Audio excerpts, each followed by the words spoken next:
I was told to get back on my neutral stuff, so that's what I'm gonna do for this video. What up? What's good or whatever? It's the frozen one, or froze for short. And today we're gonna be talking about why the Xbox One does not sell as well as the competition. Now, if you're like me, you're probably like, well, it's obvious. It's the games. I mean, they got God of War and Horizon Zero Dawn on PlayStation.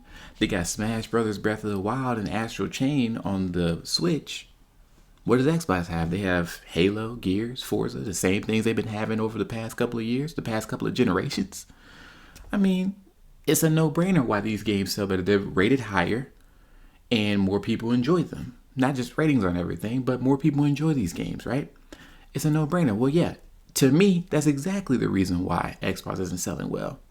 But to some people, they like to think that because of the two products that Microsoft released in regards to the Xbox division in recent times, that those two products are the reasons why Xbox isn't selling that well. What are these two products? We have Xbox Play Anywhere and we have Xbox Game Pass.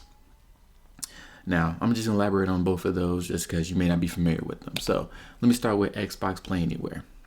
Essentially, that product is allowing you to buy a game digitally on the Windows 10 platform, PC, whatever, and be able to play that without having to buy it again on the Xbox. It's the same copy.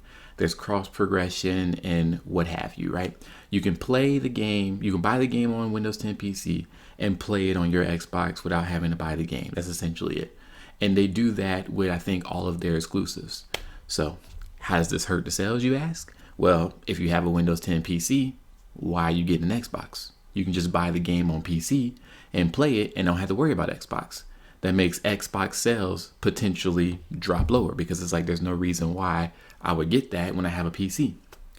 Mind you, this assumes that everybody is out there with Windows 10 gaming PCs waiting to play Halo Infinite when it comes out, or Gears 5. Like, they're just waiting for their PC. There's a lot of people out there with gaming PCs, but not everybody has them. So that assumption is, it's a bad assumption. But nevertheless, that is a reason why Play Anywhere does kind of like hinder the sales of Xbox. Now next, the other product is Xbox Game Pass. Now, if you're not familiar with that, think of Netflix. You got Netflix, you pay a subscription fee, you get access to all these movies and TV shows that they put onto the platform.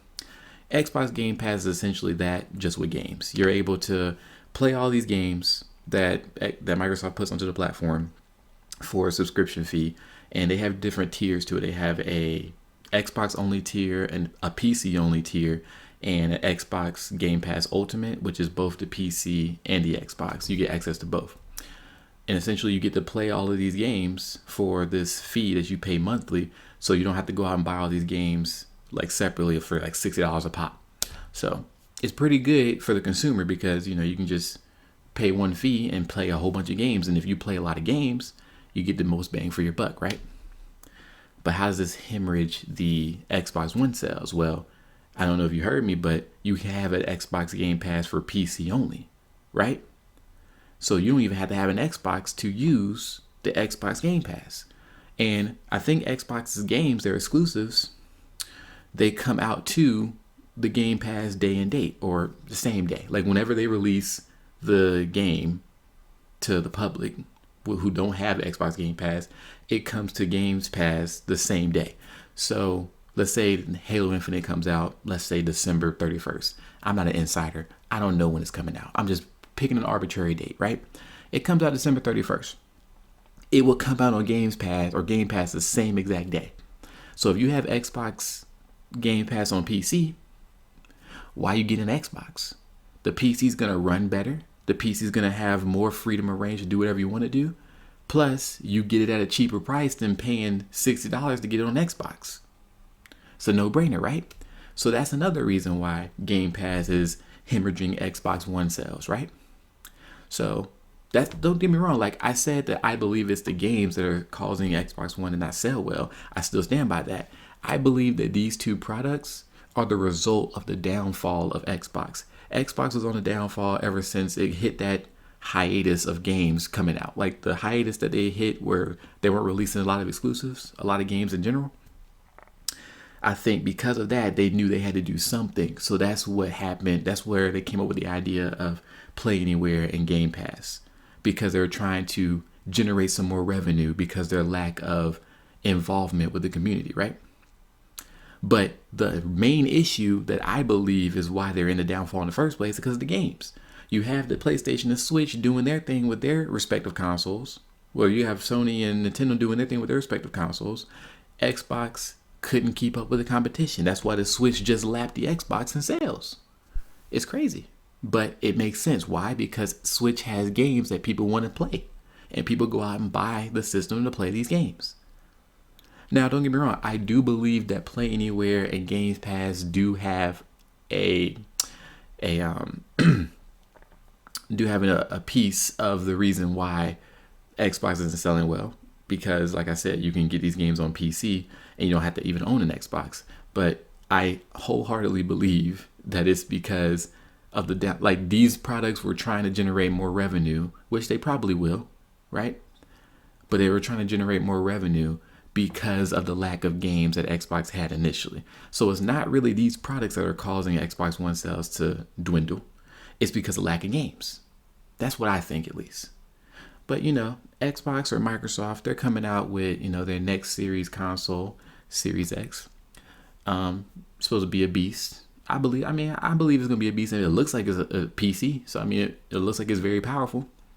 Let's hope that it actually has some games that can run that power this time. Let's just hope. But they're also coming out with, I think, Project xCloud, which is essentially it's essentially Google Stadia, I believe. This is just my take. I don't know for sure. I haven't done a lot of research on it, but I'm gonna assume that it's just like Google Stadia, that you can stream these games that Xbox has, that Xbox is servicing to you on a TV, on a phone, whatever it may be. And, you're able to play these games anywhere. You don't have to be in your home to play them. You can be anywhere as long as you have internet connection. So it's pretty cool. So they're doing a lot of things to get people to join into this Xbox ecosystem. But is it enough to turn a profit of this? Because the Xbox One, I'm not saying the Xbox One isn't profitable. I'm pretty sure it is, right? But compared to the competition, it doesn't seem like it's doing as well. And who knows? Maybe they'll turn it around.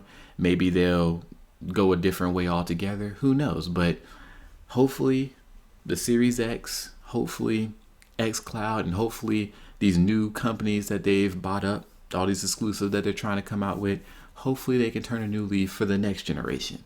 But until then, we will see.